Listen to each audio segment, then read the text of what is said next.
In the second session for the chapter Basic Concepts of Chemistry, we will be studying laws of chemical combination, which includes Gay-Lussac's law of gaseous volume and Avogadro's law. We shall also study about atomic and molecular masses, formula mass, regarding mole concept and molar mass, and moles and gases. First, we begin with the laws of chemical combination. The first law which we are going to study is Gay-Lussac law of gaseous volume. This law was put forth by Gay-Lussac in the year 1808. The law states that when gases combine or are produced in a chemical reaction, they do so in a simple ratio by volume, provided all gases are at same temperature and pressure. Let us now study two examples which support the Gay-Lussac's law of gaseous volume. We are taking the example of hydrogen and oxygen. Both are in gaseous state and they combine together to form water, which is again in gaseous state, which means it is in the form of water vapor. If we frame the above in terms of molecular formula, then the reaction will be H2 plus O2 giving us H2O. Now we need to balance the reaction.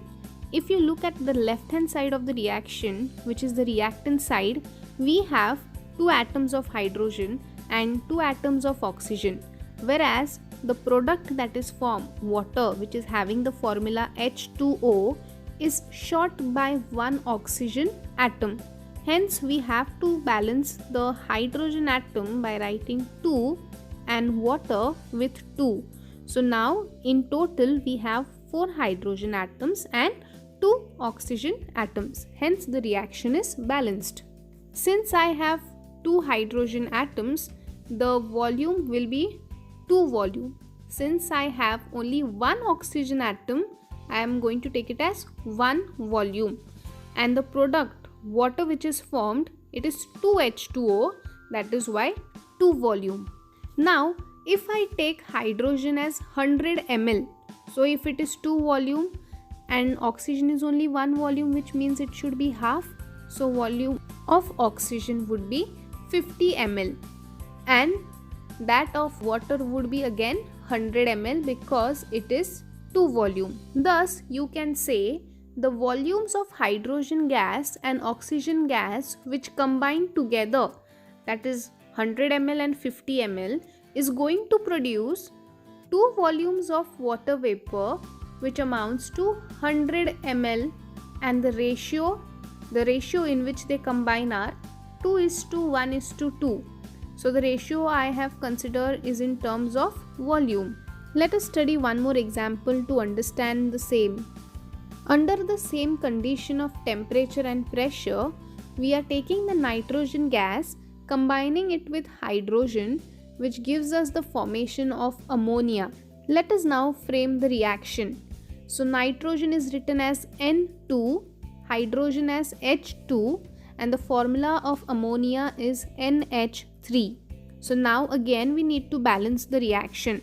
So in order to balance the reaction, first if we look at the left hand side, then nitrogen we have 2 atoms and hydrogen also we have 2 atoms, whereas the product form NH3, it has only 1 atom of nitrogen and 3 atoms of hydrogen. So we need to balance it now. So we are going to write 2 in front of ammonia and 3 in front of hydrogen. So now check nitrogen, on both the sides we have 2 atoms, and whereas for hydrogen now we have 3 into 2, that are 6 atoms of hydrogen, and hence the reaction is balanced. Since nitrogen is only 1, we write 1 liter or 1 volume. Hydrogen there were 3 atoms, so we write 3 volume, and ammonia we balanced it with 2, so we write 2 liters or 2 volume. Hence you can say that the volume of nitrogen gas and hydrogen gas which combines together, that is 1 liter and 3 liter, and volume of ammonia gas which is produced, that is 2 liters. So if you look at the ratio, then it is going to be 1:3:2. Always keep in mind this law is applicable only for gases and not for solids and liquids. Next, we move on to study the atomic and molecular masses. If you want to check your weight, how do you do it? You check it on a weighing machine. When you go to buy vegetables or fruits in the market, they weigh it in terms of grams and kilograms. But what about atoms? They are so small that they are not visible to our naked eyes. So is it possible that we can weigh these atoms on a weighing machine? Of course not. Is there a way to find the weight of an atom? Yes. The mass of one hydrogen atom is found to be 1.6736 into 10 raised to minus 24 gram. So you can see how light the mass of an atom is. What would be more light than the mass of an atom? Of course, the mass of another atom. Sir John Dalton discovered a way to quantify the mass of an atom. So he compared the two quantities in terms of ratio. Also, he considered hydrogen as a standard atom and he used it as a reference atom. But the values which were obtained in terms of ratios were in fraction form. So was it possible to replace the standard unit hydrogen atom which was used in order to avoid the fractional values, so that we get the answers in terms of whole number? The answer is yes. Carbon was fixed as a standard to calculate the atomic mass since it was dependable and consistent. Imagine a circle and it has 12 parts. So if I remove one part from that circle, then it is going to be 1/12 part of the entire circle. So consider this circle as a carbon atom. Hence, one atomic mass unit is equal to 1/12 into mass of 1 carbon 12. Atomic mass unit is also written as AMU. AMU is defined as mass exactly equal to 1/12 of the mass of 1 carbon 12 atom. After that, we just need to substitute the value of carbon 12 atom. So it is going to be 1/12 into 1.992648 into 10 raised to minus 23 grams. So the final answer that we get would be 1.66056 into 10 raised to minus 24 grams. Atomic mass unit, which is AMU, is now replaced by unified mass unit called Dalton. The symbol used is U or dA. U means unified mass. dA stands for Dalton. Next, we move on to the average atomic mass. There are many naturally occurring elements which exist as mixture of more than one isotope. What are isotopes? We know that an atom is made up of electron, proton and neutron. An isotope has different number of neutrons and that is why they have different atomic masses. The atomic mass of an element which is weighed in terms of average of atomic masses of its isotope is called as the average atomic mass of an element. Let us now study the average atomic mass by considering the example of carbon. So here is a chart which shows that carbon element is made up of 3 isotopes, that is carbon 12, carbon 13 and carbon 14. The atomic mass which is represented by U for the 3 isotopes is given below. For carbon 12 it is 12.0, for carbon 13 it is 13.00335, for carbon 14 it is 14.00317, and their relative abundance is given in terms of percentage. So for carbon 12 it is 98.892, for carbon 13 it is 1.108, and for carbon 14 it is 2 into 10 raised to minus 10. So When these values are given, how are you going to calculate the average atomic mass of carbon? You will calculate it by taking the atomic masses of isotope and their relative abundance. So first we will take 12U into 98.892 divide by 100 because it is in terms of percentage. Next we move on to carbon 13. So plus 13.00335 U into 1.108 divided by 100 plus 14.00317 U into 2 into 10 raised to minus 10 upon 100, and after doing the calculation you will get an answer of 12.011 U. So this is the average atomic mass of carbon which we consider when we solve sums. In similar way, you can calculate the average atomic masses of naturally occurring element which has isotopes. This is another solved example to explain you the average atomic mass. The element is neon and it has three isotopes, that is neon 20, neon 21 and neon 22 respectively. Their atomic mass and the natural abundance is given. Hence, by using the above values, we have to calculate the average atomic mass.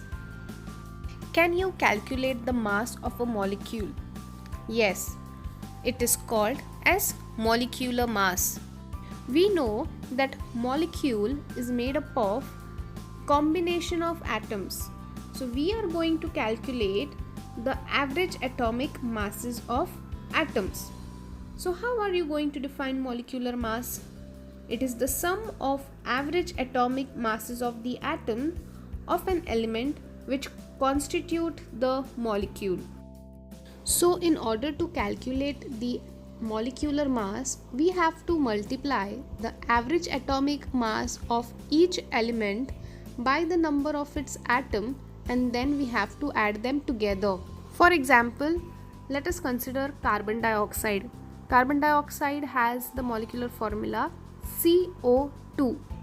So carbon dioxide is made up of one carbon atom and two oxygen atoms. So now we will write it as 1 into average atomic mass of carbon plus 2 into average atomic mass of oxygen. Now we know that the mass of carbon is 12 and that of oxygen is 16.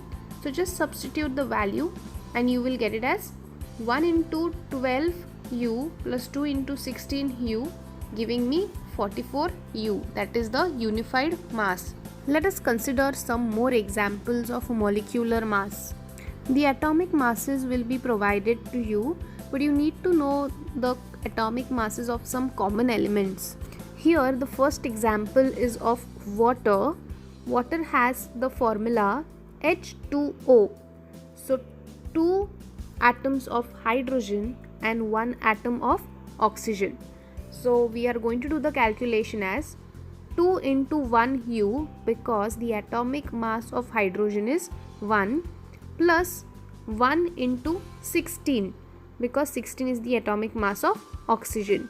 You just have to do the calculation and you get the answer as 18U, that is 18 unified mass. Next example is of chlorobenzene, which is having the formula C6H5Cl. So here we have 6 atoms of carbon, 5 atoms of hydrogen and 1 atom of chlorine. So you just have to substitute. So that is 6 into 12U, which is the atomic mass of carbon, plus 5 into 1U, which is the atomic mass of hydrogen, plus 1 into 35.5U, which is the atomic mass of chlorine. So after the calculation you get it as 112.5 unified mass. The last example is sulfuric acid, which has the formula H2SO4. So here we have 2 atoms of hydrogen, 1 atom of sulfur and 4 atoms of oxygen. Hence we get 2 into 1U, 1 is the atomic mass of hydrogen, plus Since we have only one atom of sulfur, it is going to be 1 into 32. 32 is the atomic mass of sulfur, plus 4 times the atomic mass of oxygen, which is 16U. And the answer that we get, or the molecular mass of sulfuric acid, is found to be 98 unified mass. Next, we move on to study what is formula mass. We have studied atomic mass. Atomic mass is applicable for the study of compounds, whereas formula mass is applicable to small group of compounds which are called as ionic compounds. What are these ionic compounds? Substances which contain ions, that are positive and negative ions, are called as ionic compounds. For example, we take sodium chloride. Sodium chloride is made up of Na plus ion and Cl minus ion. Na plus is called as the cation and Cl minus is called as the anion. Thus, sodium chloride is not a molecule, it is an ionic compound. Hence, we use formula mass and not molecular mass. So, what is the definition of formula mass? The formula mass of a substance is the sum of atomic masses of the atoms present in the formula. Let us now consider some examples to understand how to calculate the formula mass of ionic compounds. The first example is sodium chloride, which has the formula NaCl. So the steps involved to calculate formula mass are as follows.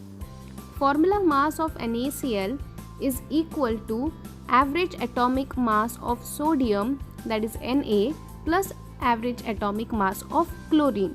So we know NaCl is an ionic compound and it is a combination of two ions, that is Na plus and Cl minus. After that, we have to substitute the average atomic masses of the respective elements, that is 23U plus 35.5U, which will give us 58.5 unified mass. So the formula mass of sodium chloride is found to be 58.5 U. Next example is copper 2 nitrate. It is having the formula Cu bracket NO3 bracket close twice. So here there are three elements: copper, nitrogen and oxygen. So we will write it as average atomic mass of copper.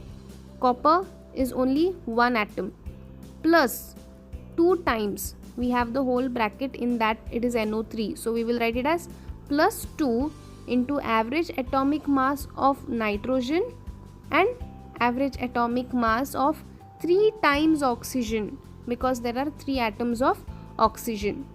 So the atomic mass of copper is 63.5 plus 2, the whole bracket. Nitrogen has the atomic mass of 14 plus 3 times the atomic mass of oxygen, which is 16. And after the calculation, you are going to get the answer as 187.5 unified mass. There is one more law which we need to study, that is Avogadro's law. This law was proposed by Avogadro in the year 1811. The statement of the law is equal volumes of all gases at the same temperature and pressure contain equal number of molecules. Let us consider the same example that we considered for Gay-Lussac's law, that is hydrogen gas combining with oxygen gas to produce water vapor. So there we took 100 ml of hydrogen gas, 50 ml of oxygen and 100 ml of water vapor. That was the product which was formed. So since we balance hydrogen with 2, we considered it as 2 volume. Oxygen was 1, that is why 1 volume, and we balanced the water vapor using the stoichiometric coefficient 2, hence the volume was also considered as 2 volume. If hydrogen was 100 ml and if oxygen was half of it, then of course it has to be 50 ml, and the water vapor had 2 volumes, that is why it was 100 ml. Okay, so according to Gay-Lussac's law, 2n molecules for hydrogen, n molecules for oxygen and 2n molecules for water vapor, whereas for Avogadro's law we write it as 2 molecules for hydrogen gas, 1 molecule for oxygen gas and 2 molecules for water vapor respectively. So we know that 2 volumes of hydrogen gas combines with 1 volume of oxygen gas to form 2 volumes of water vapor without leaving any unreacted oxygen. But according to Avogadro's law, it says that if one volume contains n molecules, then 2n molecules of hydrogen are going to combine with n molecule of oxygen to give 2n molecules of water vapor. Hence you can say 2 molecules of hydrogen gas combines with 1 molecule of oxygen to form 2 molecules of water vapor. Hence, Avogadro's law is based on the principle that volume is directly proportional to the number of molecules. This is a small illustration which will help you understand that volume is directly proportional to number of moles.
So this was all about today. In next session, we shall study about mole concept, molar mass, moles and gases.